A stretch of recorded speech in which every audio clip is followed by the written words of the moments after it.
part is like brother Hugh just said. I could have easily see it going that way. Mm-hmm. So man, that's just You man. know, This is my favorite time of year, bro. yeah, yeah. Ed Fries 2002 on Twitch. Thanks for watching. He said, "What if the curtain call never happens? Then Triple H wins the King of the Ring." See that? See this is we There's gotta no- see this is that's the best part about having people on Twitch because you got these live wrinkles. Because think about it, Yeah, and you said, add "Does another. yeah there's Triple H?" nothing right there. And But then, see Remember? that Yeah. huh? that goes. But see that just throws another wrench in the development of like The Rock, right? Yeah, Because you get you get Triple H isn't King of the Ring, right? You get well, let's put it this way. Triple H is King of the Ring at that point. so You the don't get Austin 316 never happens. it. Never happens. Come on, man. That just That means So you he, can the stop the that means no conversation right there. NWO. Like That means no what are we? NWO. Nothing. Like what are we even talking about at that point? No Mhm. NWO. You know what I mean? Well, let me ask y'all this: we saw Stone Cold coming, right? Yeah. Did he need the Austin 316 promo in order to get to where he got to? I'm still not a fan of it for obvious reasons, but he needed it though because Yeah. when Okay. you look at the cultural impact that it had, because I Mhm. remember every interview you hear Michael Hayes. I think it was the last one I listened to. He was like, "Look, the next day, like I told him, like, hey, you can't say that." But the next day, the fans made the decision. There were Mhm. signs. He said this is before T-shirt even happened. There were signs everywhere, and that was back when signs were like it looked like a littered grass. It was just everyone had a sign. You know what I mean? You remember when Raw used to open up back in the day and it was nothing Yeah. but signs everywhere. Right. You know what I mean?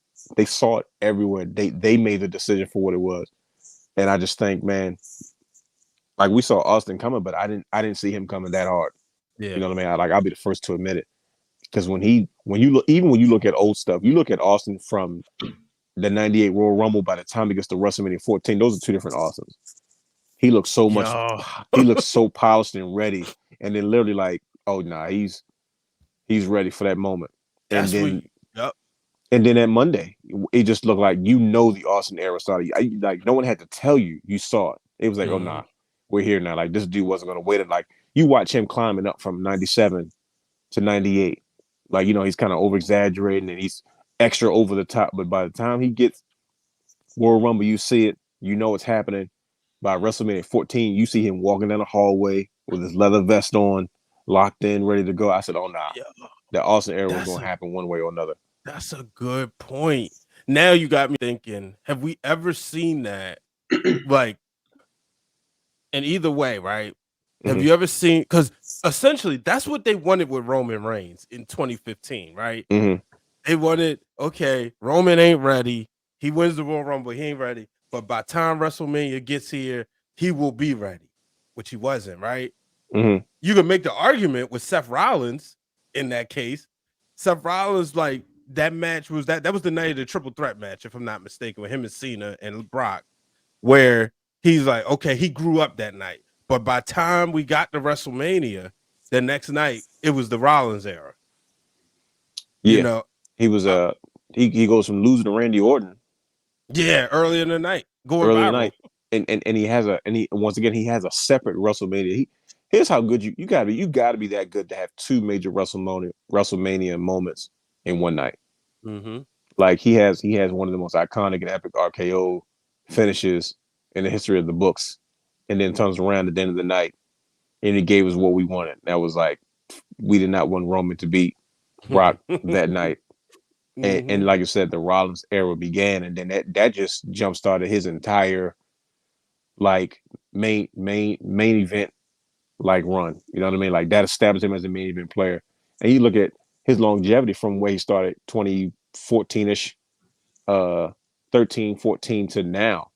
You know what I mean? He hasn't been world champion for the last 3-4 years. You know what I mean? Yeah, right.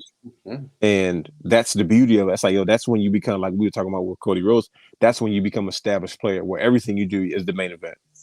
Mm-hmm. I would never look at Seth Rollins and say, oh yeah, he's a mid card guy. Nah, he's a main event player. So everything he does has value to it.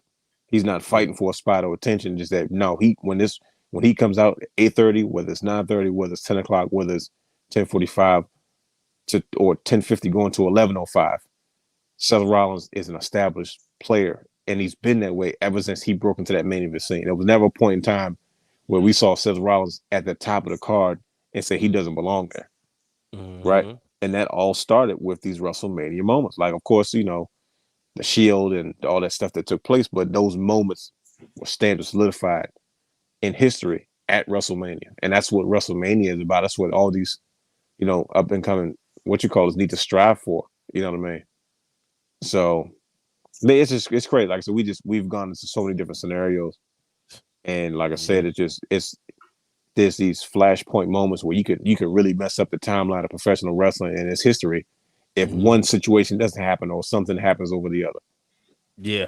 I was just thinking, like, possibly there's no attitude era at all. It wouldn't be, because If the WCW curtain wouldn't have call turned the doesn't corner. happen. Yeah, if the curtain call doesn't happen, and then you have the whole Austin and McMahon. McMahon is the greatest heel of all time. So it's He like is. you might not even have that. Right. Shawn Michaels and Bret Hart would still be fighting over who's at the top. There it is. You know what I mean? The Rock will still be fighting to get to where he needs to be at, because we don't get Rock Austin. Triple H, we don't get DX to where we want DX. We don't get DX. You know what I mean? Like, we don't know if X-Pac even comes over from, you know, which I'm assuming he would, but does he have the same impact when he cuts that promo?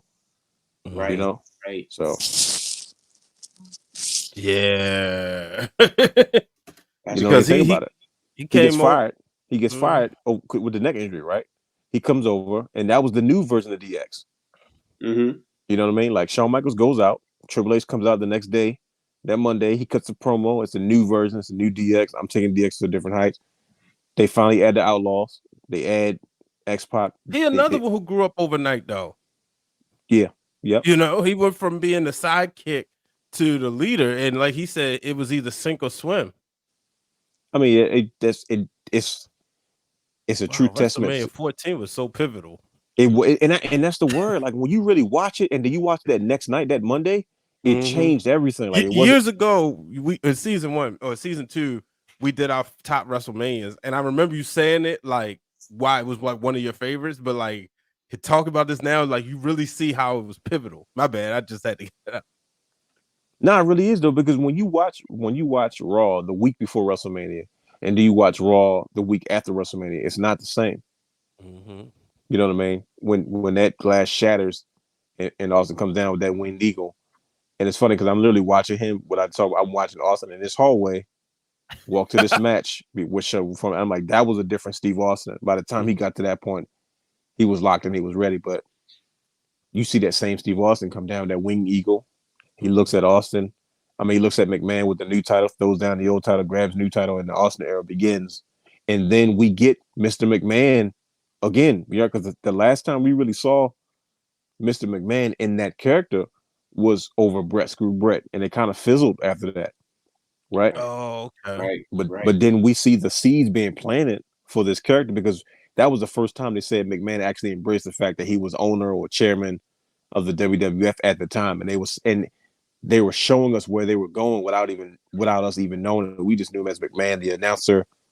But then he kind of, you know, hey, look, I'm in charge of the company. It's kind of well known, and Austin, you got to do things though. We're going to address the elephant in the room. You're not the prototypical WWF superstar, but he was the face of a new generation for the way the world was at the time. Yeah. Very anti-system, very anti-structure, you know. And he was like, okay, now we have this interesting dynamic between someone that's at the head of your company versus the authority. And this dynamic just kind of naturally grew, and the fans just ate it all up, man. We lived off of it. Yeah. Like, we lived off of it. Like, we went to school every day and church and Sunday school and stuff just for these moments. Right? These moments gave us life, not to mention what was going on across the street, you know, in WCW and what the NWO was doing. This is what I tell people, man. This is what I be trying to tell people about. Like, yeah, I love wrestling, and the Ruthless Aggression era was cool, but it didn't give us that feeling that when we, you know, me and brother Hugh, I couldn't wait till Tuesday because I didn't have cable. So I didn't have cable, so I couldn't wait till Tuesday to bug this dude. And mind you, in 7th grade, he sat in front of me. So, yo, so what happened last night? bro. I lived off Tuesdays. Yeah. Like I had to go to bed at a certain time. My mother Mhm. wasn't playing none of that. So Right. I only got to see an hour of WCW, 9 o'clock. Yeah. I was in the bed. Now my parents was going through a separation at the moment, right?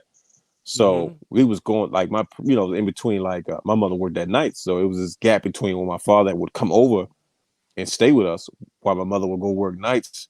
And of course, my father said that's to bed early when we was younger because he wanted TV to himself. I didn't realize that till I was older.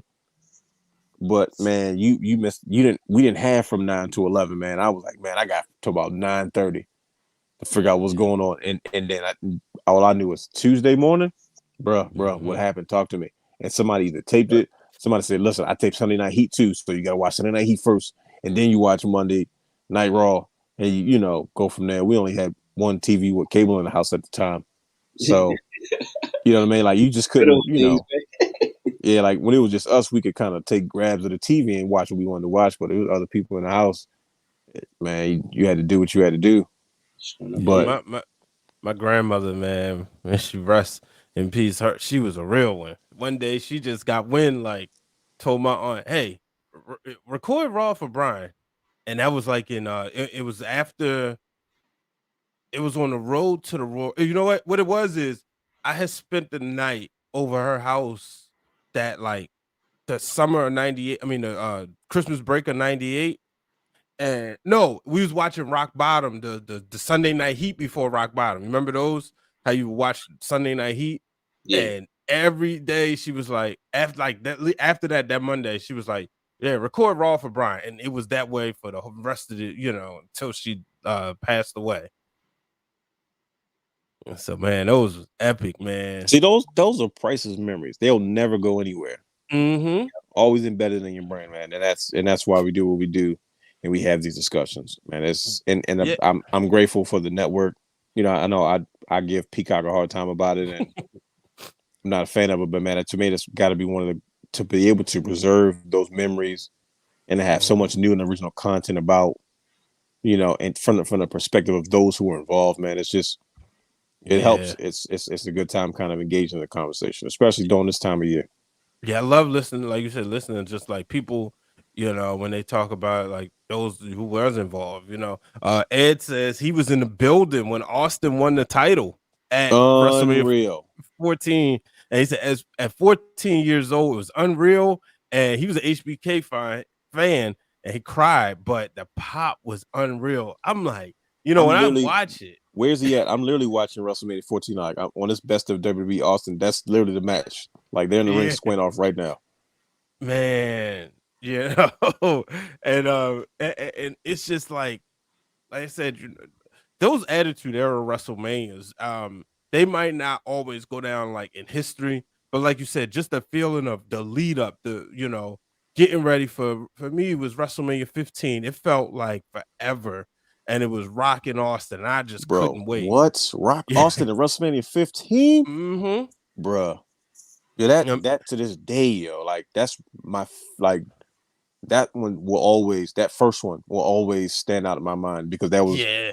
that was the perfect time and perfect place. That was my favorite version of The Rock. That was my favorite version of Austin. You know what I mean? Okay. And don't get me wrong, those matches only got better, but I remember that first one was just like, to me, that was the epitome of what the Attitude Era was. Like the fact that Steve Austin had an equal, such as The Yeah. Rock, and just The Rock just exploded onto the scene on the Oh, same level, and they would have to compete for who's the top drive. When Austin got injured, he was out. The Rock had his run, and vice versa.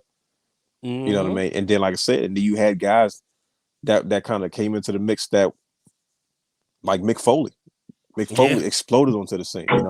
The Undertaker reignited who the Undertaker was. Triple H decided to come out of the ghost of the Generation X and become his own man. As much as I didn't like it at the time, um, you know what I mean? There's so many things that just came from it. Just the natural and professional jealousy and competitiveness of where the business was at the time, and to see just what came from it. You know what I And mean? that's when they had competition.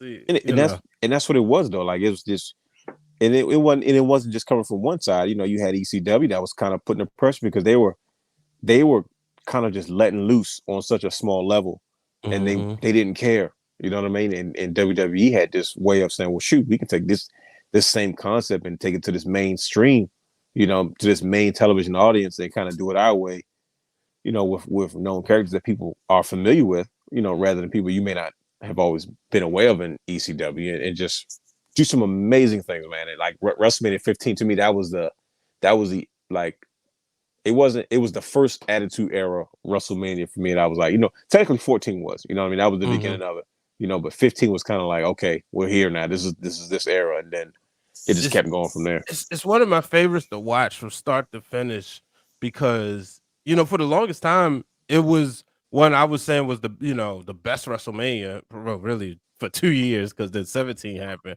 But for me it was because I think every match I remember literally the stories in every match. And people give Vince Russo a hard time, but that's one thing, you know, I always give him credit for. Like everybody had a story, you know, whether it was Sable and Tori's story, whether it was Undertaker and Boss Man, you know, when we were still trying to figure out who this higher power was, or if it was you know, Ryan Shamrock being involved, you know, with the guys who going after the Intercontinental Championship, you know, and WrestleMania 14 gets set to come on now on TV because 13 is over, you know, and Ed says he was second balcony Fleet Center over the entrance ramp, you know. It's man, like I said, these moments, like you said, WrestleMania is for the moments. You know, and like, you know, me and brother Hugh got to, you know, attend WrestleMania 28, just being down there, you know, just taking it all in. That was my first time ever seeing Diddy. You know, you see all the Yeah, celebrities come out. And realness, you want to see brother Hugh dance, man. He marked out when 2 points he marked out when Shawn Michaels music hit oh my gosh, and when Diddy came out. it's crazy, man. I've seen Hugh cut a rug once or twice in my day, man. That's got to be. I'm mad somebody didn't record that. Yeah, I had a part when Shawn Michaels covered out. It's somewhere, and you see Hugh just going like, rocking back I and think your best friend has it.